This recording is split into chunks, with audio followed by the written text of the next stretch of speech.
Hogwarts. The story introduces new characters, creatures, and mysteries that keep you guessing, all while staying true to the cozy yet thrilling vibe of the wizarding world. Let's dive into the cast because, wow, this movie is stacked with talent. Daniel Radcliffe, only 13 at the time, carries the role of Harry with a mix of vulnerability and grit. He's not just a kid with a scar, he's a hero you root for. Rupert Grint's Ron is the ultimate sidekick, delivering comic relief with his goofy expressions and heartfelt loyalty. Emma Watson's Hermione is sharp, determined, and a total role model. Her scenes steal the show every time. But the supporting cast? Absolute legends. You've got Richard Harris as the wise and twinkly-eyed Dumbledore in his final performance as the character. His presence is like a warm hug. Maggie Smith as Professor McGonagall is fierce yet caring, and Alan Rickman as Snape. Let's just say his sneer could curdle potions. New faces like Kenneth Branagh as the flamboyant Gilderoy Lockhart and Jason Isaacs as the slick Lucius Malfoy add layers of charm and menace. Every actor, from the kids to the veterans, brings their A-game, making Hogwarts feel like a real, lived-in place. Now let's talk money, because making magic ain't cheap. The film had a production budget of $100 million, which was massive for 2002. But every penny shows on screen. From the sprawling sets of Hogwarts to the jaw-dropping visual effects, this movie is a masterclass in blockbuster filmmaking. The worldwide box office? A whopping $879 million, nearly 9 times its budget. That's the kind of success that proves audiences couldn't get enough of Harry's world. The budget went into crafting iconic moments, like a certain flying car sequence that'll have you grinning ear to ear, and creatures so lifelike you'll forget their CGI. The investment paid off, making Chamber of Secrets a global phenomenon. Speaking of visuals, let's give a shout out to the cinematography by Roger Pratt. This guy knows how to make a movie look magical.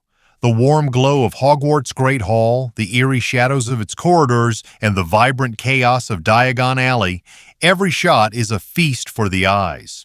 Pratt's work makes you feel like you could step through the screen and grab a butterbeer.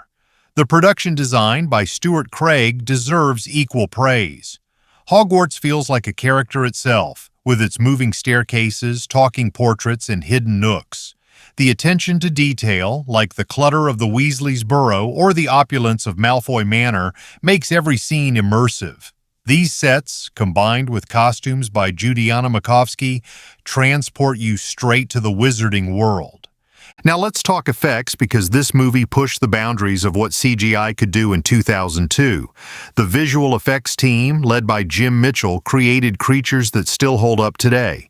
Without spoiling, let's just say you'll meet some unforgettable beings. Some cute, some creepy, all iconic. The Quidditch scenes are bigger and bolder than the first film, with broomstick chases that'll have your heart racing. The effects blend seamlessly with practical sets, so you're never pulled out of the story. Fun fact, the film was nominated for a BAFTA for Best Visual Effects, and it's easy to see why. Whether it's a magical plant or a mischievous house elf, the effects make the impossible feel real. Let's not forget the music, because John Williams is a wizard with a baton. The score for Chamber of Secrets builds on his iconic work from the first film with themes that give you goosebumps. The Hedwig's theme is back, of course, but Williams adds new melodies that capture the film's mix of wonder and danger. Due to a busy schedule, Williams brought in William Ross to adapt and conduct parts of the score, but the music still feels unmistakably his. From soaring strings to haunting choirs, the soundtrack elevates every scene. You'll want to listen to it on repeat after the credits roll. The screenplay, written by Steve Kloves, stays faithful to J.K. Rowling's 1998 novel while trimming just enough to keep the pace snappy. At 161 minutes, it's a long movie, but it never drags. Kloves nails the balance of humor, heart, and mystery, giving each character moments to shine. The dialogue is witty. Ron's one-liners are gold, and the script sets up themes that pay off in later films. If you're a book fan, you'll love the care taken to preserve Rowling's world. If you're new to Harry Potter, the story is easy to follow and hooks you from the first scene. Let's talk about why this movie is a must-watch. First, it's pure escapism. The Wizarding World is so rich and detailed that you'll forget your worries for 2.5 hours. Second, it's got something for everyone: action, humor, friendship, and a touch of magic. Kids will love the adventure, while adults will appreciate the deeper themes of loyalty and courage. Third, it's a visual and emotional spectacle. Whether it's a high-stakes Quidditch match or a quiet moment in the Gryffindor common room, the movie knows how to tug at your heartstrings. Plus, it's a perfect family film, scary enough to thrill but never too dark for younger viewers. Behind the scenes, the production was a massive undertaking. Filming took place across the UK, with locations like Alnwick Castle for Hogwarts exteriors and Oxford University for its interiors. The cast and crew spent nearly a year bringing this story to life, with Columbus fostering a warm, collaborative set. The young actors were growing up fast. Daniel, Rupert, and Emma were balancing schoolwork with stardom, but their performances feel natural and effortless. Fun tidbit: the film used real owls for Hedwig and other post owls, adding authenticity to the magical mail system. The movie's reception? Critics and fans loved it. It scored an 82% on Rotten Tomatoes with a 7.2 out of 10 average and a 63 out of 100 on Metacritic. Reviewers praised its visuals, cast, and fidelity to the book, calling it a worthy follow-up to Sorcerer's Stone. Some noted it's a bit long, but most agreed the runtime flies by thanks to the engaging story. Fans on Reddit and blogs like the Marco Guy called it an improvement over the first film, with better pacing and a more confident tone. It's a movie that's aged like fine fire whiskey, still beloved by Potterheads today.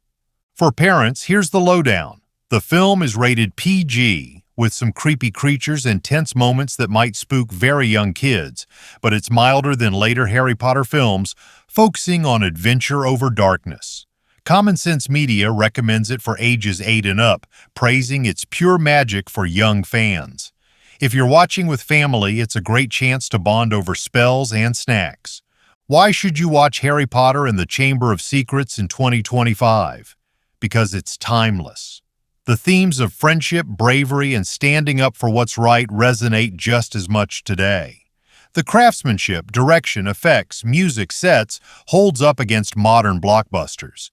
Whether you're a lifelong fan or a first-timer, this movie is a portal to a world where anything's possible. Plus, at 161 minutes, it's the perfect length for a cozy movie night.